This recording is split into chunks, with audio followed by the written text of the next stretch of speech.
श्री राधा रानी के एक बार नाम लेने की कीमत। एक व्यक्ति एक संत जी के पास गया और कहता है कि संत जी, मेरा एक बेटा है। वो ना तो पूजा पाठ करता है और ना ही भगवान का नाम लेता है। आप कुछ ऐसा कीजिए कि उसका मन भगवान में लग जाए। संत जी कहते हैं, ठीक है बेटा, एक दिन तू उसे मेरे पास लेकर आ जा। अगले दिन वो व्यक्ति अपने बेटे को लेकर संत जी के पास गया। अब संत जी उसके बेटे से कहते हैं, बेटा बोल राधे राधे। बेटा कहता है, मैं क्यों कहूं? संत जी कहते हैं, बेटा बोल राधे राधे। वो इसी तरह से मना करता रहा और अंत तक उसने यही कहा कि मैं क्यों कहूं राधे राधे।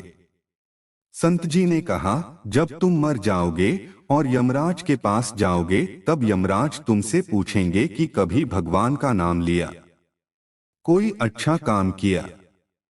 तब तुम कह देना कि मैंने जीवन में एक बार श्री राधा रानी के नाम को बोला है, बस एक बार। इतना बताकर वह चले गए। समय व्यतीत हुआ और एक दिन वो मर गया। यमराज के पास पहुंचा। यमराज ने पूछा, कभी कोई अच्छा काम किया है? उसने कहा, हाँ महाराज, मैंने जीवन में एक बार श्री राधा रानी के नाम को बोला है। आप उसकी महिमा बताइए। यमराज सोचने लगे कि एक बार नाम की महिमा क्या होगी, इसका तो मुझे भी नहीं पता है। यम बोले, चलो इंद्र के पास, वो ही बताएंगे।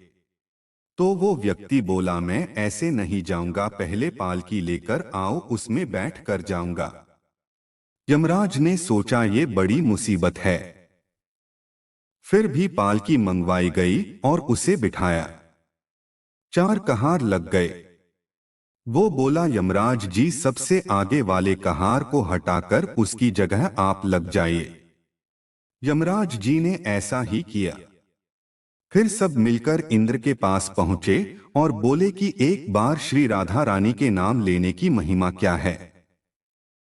इंद्र बोले, महिमा तो बहुत है, पर क्या है ये मुझे भी नहीं मालूम।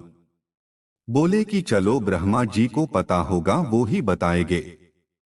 वो व्यक्ति बोला, इंद्र जी ऐसा है, दूसरे कहार को हटाकर आप यमराज जी के साथ मेरी पालकी उठाइए। अब एक और यमराज पालकी उठा रहे हैं और दूसरी तरफ इंद्र लगे हुए हैं। पहुंचे ब्रह्मा जी के पास। ब्रह्मा जी ने सोचा कि ऐसा कौन सा प्राणी ब्रह्मलोक में आ रहा है जो स्वयं इंद्र और यमराज पालकी उठाकर ला रहे हैं। ब्रह्मा के पास पहुंचे।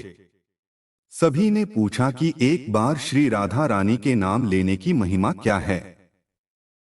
ब्रह्मा जी बोले, महिमा तो बहुत है, पर वास्तविकता क्या है ये मुझे भी नहीं पता, लेकिन हाँ, भगवान शिव जी को जरूर पता होगा।